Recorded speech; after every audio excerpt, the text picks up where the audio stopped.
The new American president, President Donald Trump, has wreaked havoc on a variety of things as expected. And the most important thing that has impacted Canada the most is the trade war that President Trump has initiated. I'll tell you what's a high tariff nation is Canada. Canada charges us 250% for our milk product and other product, and a tremendous tariff on lumber and things as such. And yet we don't need their lumber. We have more lumber than they do.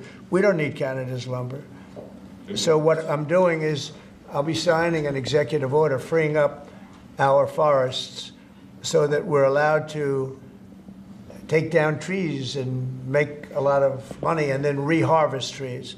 Also, we're cutting fire divides. A fire divide is a 50-yard to 70-yard swath where the trees can't, it's long enough so trees don't burn forever until you can get them out. And those trees can be sold and made a lot of money with. But we'll be doing that. We don't need trees from Canada. We don't need cars from Canada. We don't need energy from Canada. We don't need anything from Canada. Now, with President Trump imposing tariffs on Canadian exports into the United States, a lot of industries, a lot of people are being affected.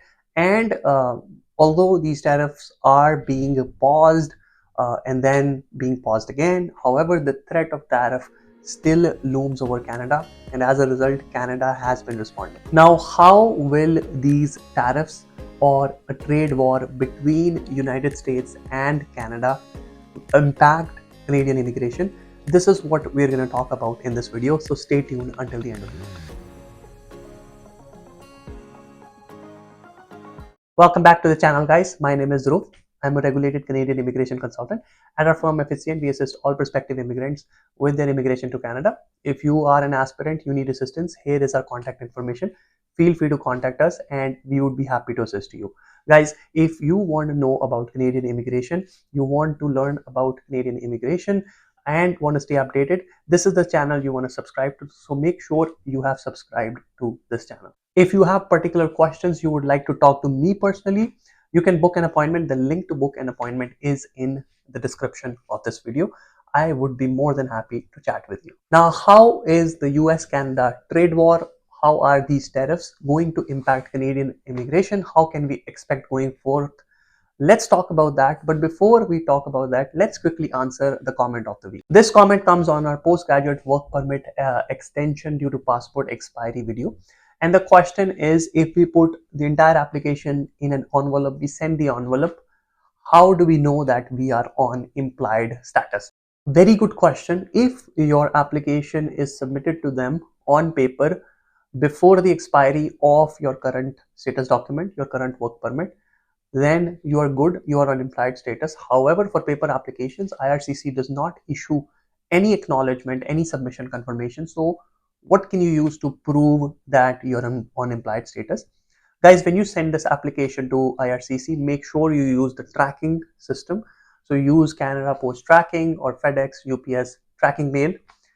Track the application, and the tracking of your application will show that the application was successfully delivered.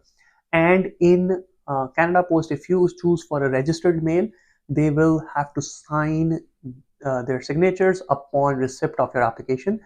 These are the proofs that your application has been received by IRCC before the expiry of your current status document, and that is the proof of your implied status. Unfortunately, IRCC is not going to issue you any confirmation, submission confirmation or AOR right away.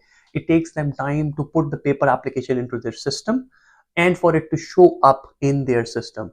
Hence, for a paper application, you have to use the tracking from your mail provider as a proof of submission of the application. I hope this helps. Now, going back to the US-Canada trade war, unfortunately, we are in a position where a trade war has been initiated by the American president, and Canada has been responding fiercely toward the tariff threats and the tariffs being imposed on Canada. Now, for those of you who do not know, Canada is United States' biggest trading partner, and almost a majority chunk of exports from Canada go into the United States. The United States consumer market is the biggest consumer of Canadian products, and hence the exports from Canada to the US are very, very important for Canadian economy. First thing we would see is a marked decline in exports.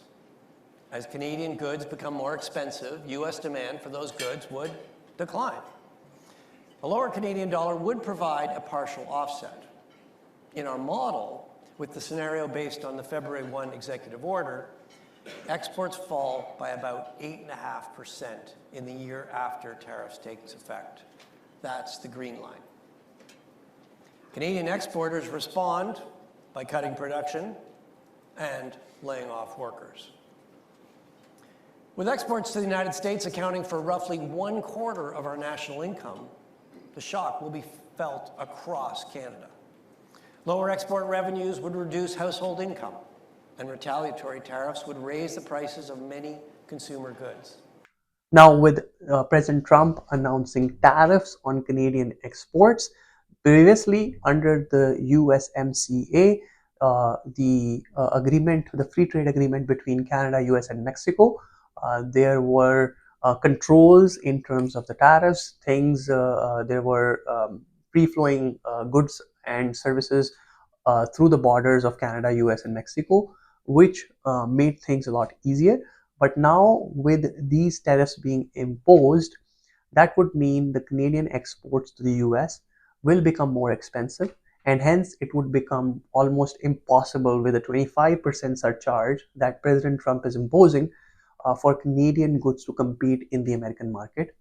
And hence that could really, really badly impact the Canadian economy. Now, as the Bank of Canada governor has also said, the Canadian economy will feel a long lasting impact of these tariffs, and it will not only slow down the economy, but it would also cause big other economic problems. Now, in response to the tariffs, Canada has imposed retaliatory tariffs, and recently Premier Doug Ford announced 25% surcharge on all the electricity exports to the US for the state of New York, Michigan, and Minnesota, and that means the electricity will become expensive for the residents of those states.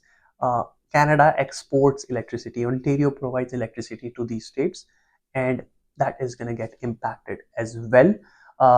And hence, with all of this chit chat and fighting going on, what is going to happen to Canadian immigration? Now, guys, there are two things here, right?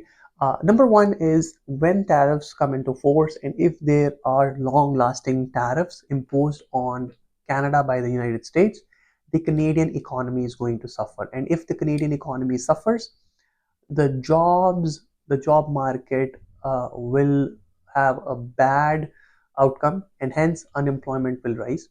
And if the unemployment rises, that means the folks inside Canada will not be will have a hard time finding jobs, and hence that could decrease the economic immigration that Canada does, because now there is a huge population in the labor market that is unemployed, and hence it would not make sense for Canada to bring in people from outside. This could mean that we see a reduction by IRCC in terms of economic immigration, or even in terms of the temporary work permits that are issued to foreign nationals. In general, if the economic outlook of any country is weak, it does reflect in the immigration targets as well.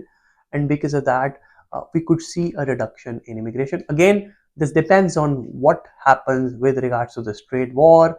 Maybe it ends, knowing how President Trump operates. And what we've seen in the past, he has imposed tariffs, then paused, imposed again, then paused, and it's going on and on and on. And maybe it ends, but if there are permanent tariffs, then there can be issues with regards to the immigration targets as well. On the other hand, the second possibility is it's still possible, and this is in case the tariffs become permanent. This is a possibility, though a rare one, that Canada continues with the same immigration targets, bringing in folks and increasing their demand in house inside the country, increase the demand so that there can be more consumption of goods that are being produced by Canada inside of Canada. And also, as Canada will figure out trade with other countries outside of the United States, that way, as the demand ramps up again, these new foreign workers or permanent residents from outside that come in can help meet those demands as well. So that's another line of thought wherein immigration can help continue to increase consumption in house inside the country, and hence support those industries that would suffer because of loss of business in the United States. So that is the current scenario with regards to tariffs and the Canada-US trade war. Again, it's very unfortunate that we are in this situation. This has never been a problem in the past, and now with the new political environment, we are in a place where there are constant threats of tariffs and retaliations from both sides. We'll only see with time how this all ends and when it ends. But at the moment, there is a constant threat that tariffs may be imposed. If you are someone who you're planning to stay here, you're planning on immigrating, watch this closely and see what changes happen in Canadian immigration. Again, this channel, we will talk about if there are any subsequent changes in immigration because of this. So you want to subscribe here, but in general terms as well, you should stay updated about these changes. That's it for this video, guys. I hope you found this helpful. If you like this video, please hit the like button, subscribe to the channel and hit that bell icon so you are notified about any new video that we upload. Thanks again for tuning in, and I'll see you in the next video.